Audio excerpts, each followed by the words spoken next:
वाणी number 54। ग्रीब सोहम सुरती लगाई ये गुण इंद्रिय से बंच, नाम लिया तब जानिए मिटे सकल परपंच। सरलार्थ, सोहम नाम का जाप सुरती नृत्य से करो। सुरती नृत्य यानी ध्यान लगाकर उस शब्द के ऊपर, उस मंत्र के ऊपर, और इंद्रियों को काबू में करो। इंद्रियों को काम, क्रोध, लोभ, मद, अहंकार, जब तक हम इनके ऊपर गुरुदेव भगवान के आशीर्वाद से कंट्रोल नहीं करेंगे, तब तक हमारे नाम की कमाई बननी शुरू नहीं होगी। परमात्मा कहते हैं, कामी क्रोधी लालची इनसे भक्ति ना होए, और भक्ति करे कोई सूरमा जात वर्ण कुल खोए। और भाई और बहनों, ये विशेष दया भी गुरुदेव भगवान के आशीर्वाद से साध संगति से जुड़े हुए भाई बहनों पर हो रही है। भाई और बहनों, जहां जहां ये इंद्रिय शब्द आता है कि विषय विकारों पर नियंत्रण करो, अपनी इंद्रियों पर काबू करो, तो विशेष तौर पर यह काम वासना को लेकर संकेत होता है। विशेष तौर पर काम वासना को लेकर, स्त्री या पुरुष भोग को लेकर। तो यह दया भी वर्तमान में गुरुदेव के आशीर्वाद से विषय विकारों पर कंट्रोल साध संगति से जुड़े हुए भगत भाई बहन ही कर पा रहे हैं। जिन्होंने युवा अवस्था में, भले उनके संतान है या नहीं है, जैसे ही उनको साध संगति से इस बात का मालूम पड़ा, उन्होंने गुरुदेव भगवान से प्रार्थनाएं करनी शुरू कर दी। विशेष रो रो कर अर्ज लगानी शुरू कर दी कि हे परमेश्वर, समय थोड़ा बचा है, आपके धरती पर रहते सहते मोक्ष के द्वार खुले हुए हैं। हे परमात्मा, हमें इन विषय विकारों से दूर करो। हे मालिक, हमें इस काल के भयंकर परपंच से दूर करो। हे समर्थ, आपके अलावा और कोई शक्ति नहीं है जो तीनों गुणों के प्रभाव से हमें बचा सके। और आज साथ संगति में हजारों की संख्या में भाई बहन जो पहले पति पत्नी के संबंध में थे, आज भाई बहन के रिश्ते में बंध गए।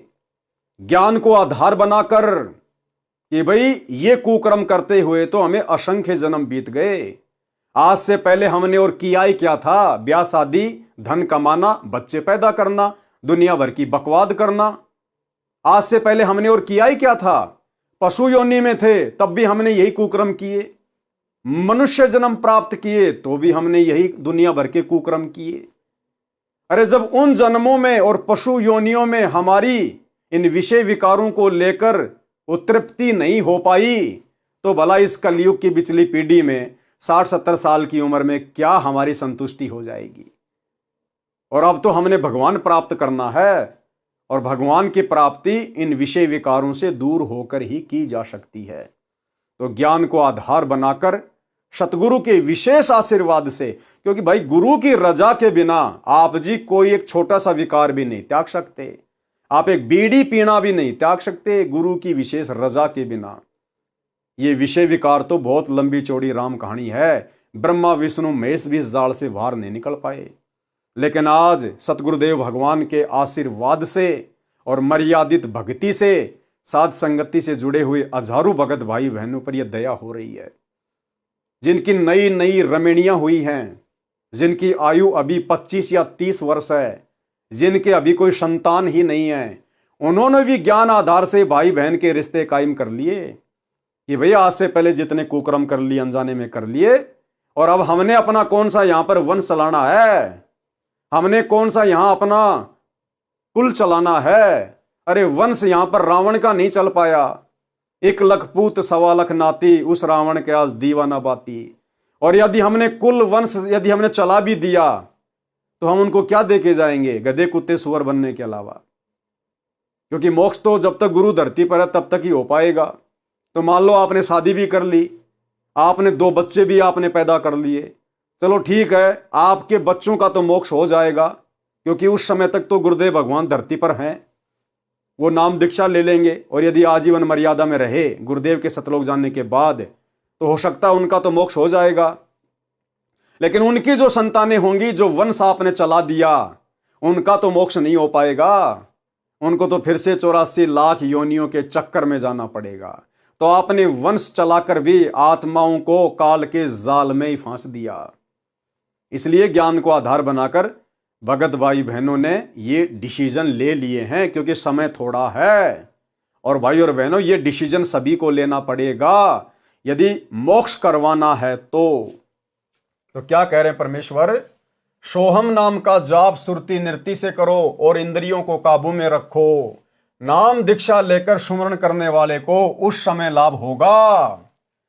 क्या कह रहे हैं? स्पष्ट कर दिया गुरुदेव ने कि नाम दीक्षा भी ले लिया आपने, आप मंत्र जाप भी कर रहे हैं, और यदि आपने अपनी इंद्रियों पर काबू नहीं किया तो परमात्मा कह रहे हैं आपको उस नाम सुमरण का लाभ नहीं मिलेगा, आपका भक्ति धन जमा नहीं होगा।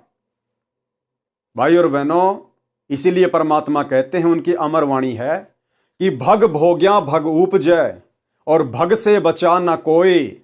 और भाई जो कोई भग से बचे भगत कहावै सोए। और फिर परमेश्वर ने क्या कहा कि आग पराई आपनी हाथ दिए जल जाए और वे नारी पराई आपनी भोगे सब कुछ जाए। तो समझदार को संकेत काफी है भाई और बहनों। सोहम नाम का जाप सुरती नृत्य से करो और इंद्रियों को काबू में रखो। नाम दीक्षा लेकर सुमरण करने वाले को उस समय लाभ होगा, यानी उस पर नाम के जाप का प्रभाव तब दिखेगा। कब? जब उसके अंदर के सब परपंच समाप्त हो जाएंगे। और सबसे बड़ा परपंच है भोग विलास, शारीरिक संबंध, कामी क्रोधी लालची, इनसे भक्ति ना होए। भक्ति करे कोई सूरमा, जात वर्ण कुल खोए। बहुत सारे भगत भाई बहन अपनी नादानी के चलते जो साध संगतियों से, सत्सेवक भाई बहनों से राग द्वेष ईर्ष्या करते हैं, वो संगत में कुप्रचार करते हैं कि ये पवन दास तो भक्तों के घरों को बर्बाद करवा रहा है, उनके बीच में भाई बहन के संबंध बनवा रहा है। जब माता बहनें शारीरिक संबंध बनाने के लिए अपने अनुपदेशी पति के साथ तैयार नहीं होती हैं तो उनके घरों में झगड़ा होता है, कलह होती है। ये पवन दास तो भक्तों के घर तुड़वा रहा है। भाई अगर इसको घर तुड़वाना कहते हैं तो ये शुभ काम तो आपके गुरुदेव भगवान करवा रहे हैं। पवन दास तो केवल आपको याद दिला रहा है कि गुरुजी किस प्रकार से घर तुड़वा रहे हैं। अगर इसको घर तुड़वाना कहते हैं, लड़ाई झगड़ा करवाना कहते हैं, तो ये शुभ काम तो गुरुदेव भगवान ने शुरू कर रखा है, आपकी आंखों के सामने है कि जब तक आप इन विषय विकारों से, इंद्रिय विकारों से, इन परपंचों से दूर नहीं हटोगे, कितना ही जाप कर लो आपकी कमाई नहीं बन पाएगी। तो भाई परमात्मा की प्रेरणा से ही दास आप जियों को संदेश दे रहा है। मैं कोई जबरदस्ती नहीं करता किसी के साथ, मैंने कोई सीसीटीवी कैमरे नहीं लगा रखे। जो अपने गुरु के इन सत उपदेशों को ग्रहण करेगा, अपने जीवन में अमल करेगा, भाई वो मोक्ष प्राप्त करेगा, वो सफल होगा। और जिसने नहीं त्यागे तो भैया फिर अगले जन्म में गधे कुत्ते सुअर बनकर यही काम करते रहना पूरी जिंदगी, भक्ति तो होगी नहीं फिर। सोहम नाम का जाप सुरती नृत्य से करो और इंद्रियों को काबू में रखो। नाम दीक्षा लेकर सुमरण करने वाले को उस समय लाभ होगा, यानी उस पर नाम के जाप का प्रभाव तब दिखेगा जब उसके अंदर के सब परपंच समाप्त हो जाएंगे। जैसे नाचना, गाना, सिनेमा देखना, नशीली वस्तुओं का सेवन करना आदि आदि बुराइयों से घृणा हो जाएगी, सादा जीवन जिएगा तो परपंच मिट गए।